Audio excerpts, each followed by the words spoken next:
সনাতন হিন্দু ধর্মে শান্তি শব্দটি উচ্চারণের মাহাত্ম্য। শান্তি কথাটি উচ্চারণ করা হয় সাধারণত 3 বার।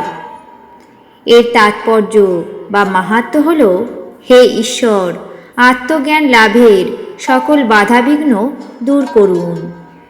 3 প্রকার বাধা দূর করার জন্য 3 বার শান্তি উচ্চারণ করা হয়। 3টি বাধা হল আধ্যাত্মিক, আধিভৌতিক এবং আধিদৈবিক। আধ্যাত্মিকতার মধ্যে হল আত্মায় এবং শরীরে যে অবিদ্যা, রাগ, দ্বেষ, মূর্খতা এবং জ্বর পীড়াদি সৃষ্টি হয়, সেগুলিকে দূর করার জন্য প্রার্থনা করা হয়।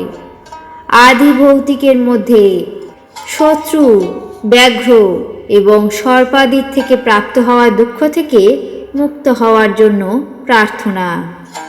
আধিদৈবিকে যা অতিবৃষ্টি, অতি শীতলতা, অতি উষ্ণতা এবং মন এবং ইন্দ্রিয়ের সমস্ত অশান্তি থেকে মুক্ত হওয়ার প্রার্থনা।